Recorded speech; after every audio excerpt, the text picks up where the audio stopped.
Turn up the volume, things are about to get loud. Located in bustling Union Square, we're checking out Laut, the first Malaysian restaurant in the world to be awarded 1 Michelin star. I passed by it a lot of times before, and then I saw it on a video actually on YouTube, so it looked really good, and we decided to come. It was very good, really good. Yeah, very, very good. First, we started with the roti, and then right now the curry laksa with egg noodles and tofu. Noodles, really good. I definitely would come back here. The food's really good. Yeah. Surprisingly, Chef Salil is not a professionally trained chef. He studied fashion and design at Parsons. He's also the owner of the Chinese Club.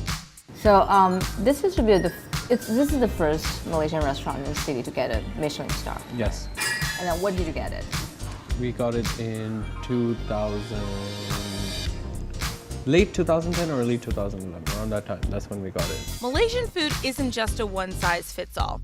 It's made up of many different cultural influences, including Chinese, Indian, Thai, and more. Let's check out roti canai, an Indian-influenced dish with a mouth-watering dipping sauce. For most people, they're more familiar with this one, the roti canai. No doubt. Yeah, and in the kitchen you said different chefs have different versions. So imagine your husband or your boyfriend, and imagine, yeah, right there. Just show you a secret. Yeah, that's it. No, That's what it is. I'm no genius for this. So the less power you put in it, the more better it is. Can people do this at home? Why not? The process of making it is truly unique. It comes from Chennai in India, you know, where they used to flip their prantas like this. Certain people fold it to be thicker, so you get more layers in there. We like ours to feel like a crepe, so it's a little bit lighter. It's thinner than I imagined. It's more like a crispy kind of feeling. I like the crispy flakiness to it. You want it soft, it's up to you. You know? Just wait for a second. You know, wait for 10 to 15 minutes, then it will be soft and chewy. It's very crispy outside, and I like it to be a little bit chewy inside, so you can get both of the layers.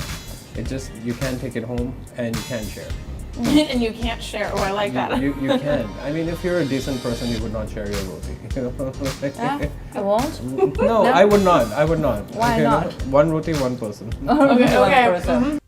Next up is Malaysia's national dish, nasi lemak. The rice is cooked in coconut milk and pandan leaf and paired with small garnishes. Oh, how do we do?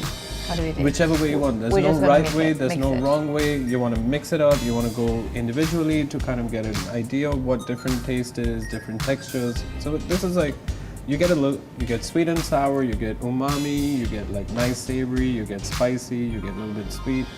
I love it. I like it. I love it. I want some more. Yeah, go for a little bit of everything. The anchovy sambal is spicy and sweet at the same time. Oh, the umami flavor. And very chewy. The acha and the samba shrimp and the rice. It's unbelievable. Hey, I was expecting this fish to be way Fishy? No, like softer.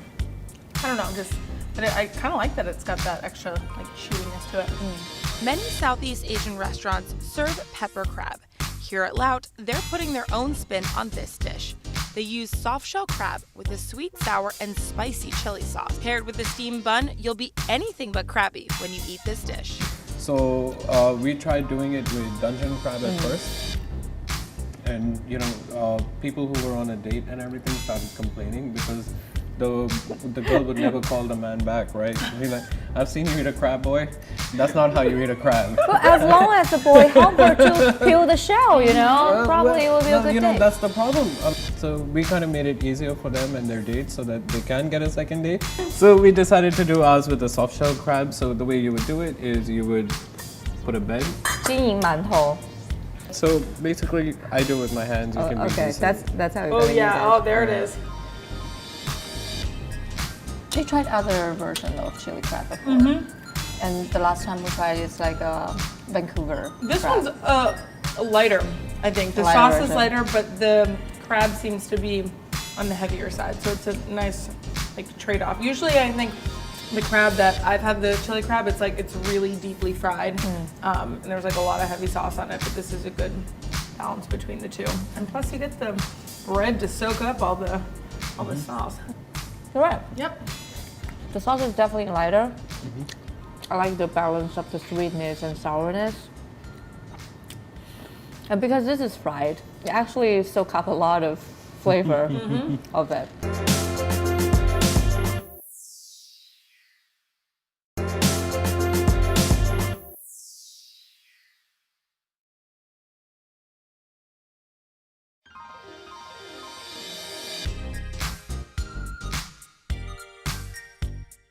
It's comfort food for me too. I feel like, you know, on a nice cold winter day or like an autumn day, it's just the perfect dish to have. Like, I mean, anything, like to me, like you can never go wrong with any kind of noodle, right? So, you know, usually in most noodle dishes when we cook on a wok, we put the egg first, right? So in kway teow, it's the only one, at least in our restaurant, that we put the egg last. Why is that? It's to show the color of the egg. Oh. You know, it makes it too dark of a color. Ah, that's the timing for the egg. So all that beautiful char on the bottom, that's what's giving it all that beautiful flavor. It's lighter than I was thinking it was going to be. Because when we have a lot of noodle dishes, it's a lot of sauce on top, but this one lets the noodles kind of shine through. Yeah. But I think it's, you know, I think it's very comforting, and with the Chinese sausage here, and you know, I can also, when it's just out of the kitchen, you can get out the guoqi out of it. Yeah. It's pretty good. Yeah. Tian and I definitely aren't strangers to traditional Hainese chicken rice. Chef Salil had to augment his recipe to cater to New York City diners. Let's see if the new version delights our taste buds. So this is our version of Hainanese chicken. Do people get confused when they come in, order Hainanese chicken, and they said, no, this is fried chicken? It's not really authentic or traditional what people claim it to be.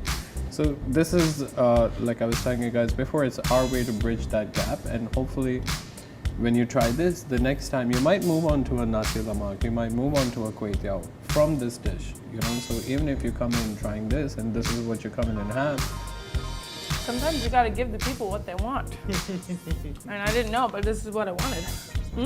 Yeah.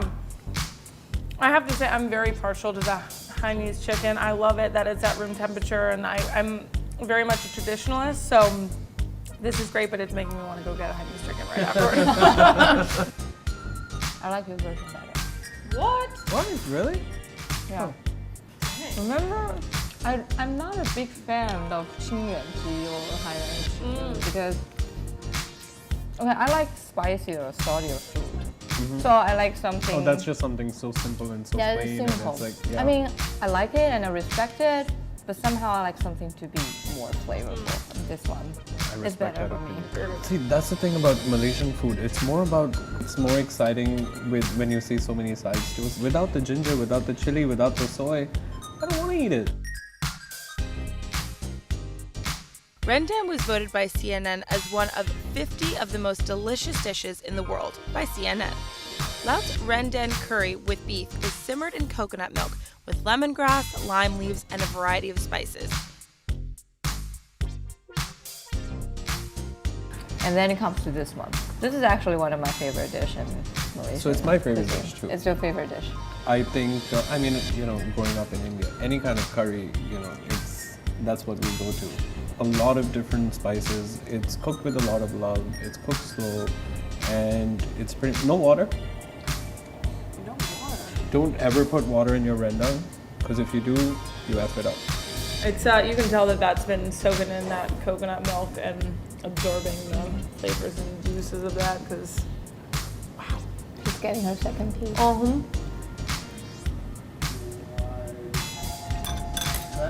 I think this is my favorite today. 整个的牛肉非常入味，吃上去呢又有嚼劲，然后里面每一种香料的味道都渗透得非常好。hot sure. That's really This is really good. How long do you braise it? Oh, so it depends. You know, it's a minimum of 2 to 3 hours. So this is our dessert. What is it? Yes. So it's a young coconut pudding. Young coconut. Yes, it has to be young. You know, age matters in this one. I get the idea. It's refreshing, it's healthy, and because Malaysian food, it's, you know, sometimes it's with curry stuff, you need something fresh. You know, for us, it's been like I have no culinary background, right? And it was a lot of mistakes that we made. So in the end, all I thought to myself was, okay, who is it made for? Who is it made by? And you know, let's see where it takes us. And I feel like, sorry.